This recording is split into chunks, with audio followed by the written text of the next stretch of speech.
4 రోజుల క్రితం 19వ తారీఖు మధ్యాహ్నం హైదరాబాద్ నుంచి నేను కుటుంబంతో తిరుమల బయలుదేరినప్పుడు హైదరాబాద్ నుంచి తిరుపతి ఇండిగో విమానంలో వెళ్ళడం జరిగింది.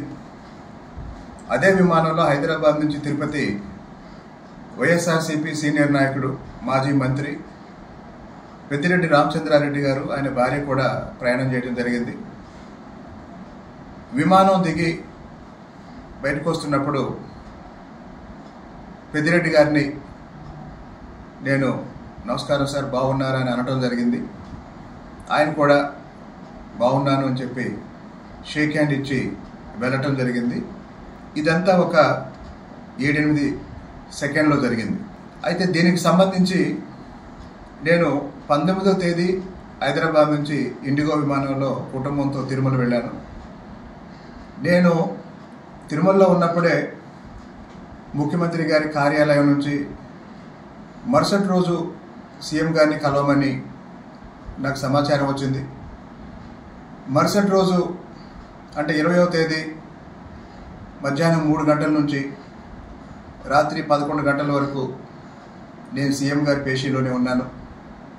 రాత్రి 10 గంటల నుంచి దాదాపు 10:40 వరకు 40 నిమిషాల పాటు సీఎం గారితో సమావేశం అయ్యాను. ఆ రాత్రి అమరావతి నుంచి తిరువూరు రావడం జరిగింది. నిన్న ఈరోజు కూడా తిరువూరులోనే అనేక కార్యక్రమాల్లో పాల్గొన్నాను.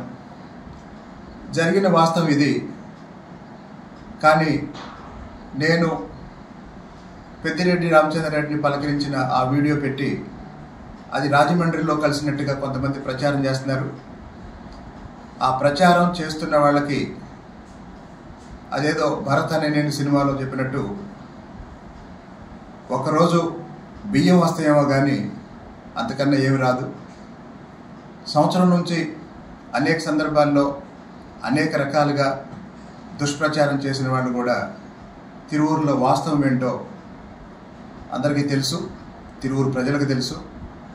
కాబట్టి కేవలం ఆ వీడియో ద్వారా ఎవరన్నా కన్ఫ్యూజ్ చేయాలని ప్రయత్నం చేస్తుంటే దాన్ని స్పష్టం చేయడం కోసమే ఈ విషయం చెప్తున్నాను.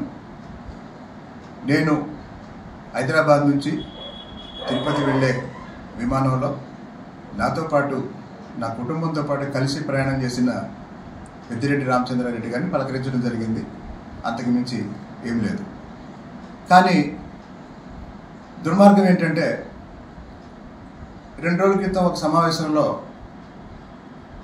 బొత్స సత్యనారాయణ గారు, అయ్యన్న పాత్రుడు గారు వాటేసుకున్న నవ్వుతూ మాట్లాడుకున్న వీడియోలు బయటకు వచ్చాయి. కానీ దాని గురించి ఎవరు ఇట్లాంటి కామెంట్స్ చేయట్లేదు. అంటే ఇష్టం వచ్చిన విధంగా వాస్తవాన్ని వక్రీకరించే వాళ్ళకి నేను చెప్పేది ఒకటే, మీరు ఎన్ని అబద్ధ ప్రచారాలు చేసినా కూడా తిరువూరు ప్రజలకి వాస్తవాలు ఏంటో తెలుసు. ముఖ్యమంత్రి గారు 3 రోజుల క్రితం నన్ను పిలిచి ఈ సంవత్సర కాలంలో శాసనసభ్యుడిగా నా పనితీరు మీద నాకు ప్రోగ్రెస్ రిపోర్ట్ కూడా ఇవ్వటం జరిగింది. నాకు ముఖ్యమంత్రి గారు ఇచ్చిన ప్రోగ్రెస్ రిపోర్ట్ ఇది. ఈ ప్రోగ్రెస్ రిపోర్ట్లో నా పనితీరుకి 66.4% మార్కులు రావడం జరిగింది. ముఖ్యమంత్రి గారు ఇచ్చిన నివేదిక ఇది, ప్రోగ్రెస్ రిపోర్ట్ ఇది. అలాగే నా నియోజకవర్గంలో అవినీతి సంబంధించి 5.5% ఆరోపణలు ఉన్నట్టు ఇది గౌరవ ముఖ్యమంత్రి గారు 40 నిమిషాలు నాతో అనేక విషయాలు మాట్లాడిన తర్వాత నాకు ఇచ్చిన రిపోర్ట్ ఇది, నా ప్రోగ్రెస్ రిపోర్ట్ ఇది. కాబట్టి నేనేం చేస్తున్నాను, నేను ఎలా పనిచేస్తున్నాను అనేది నాకు తెలుసు.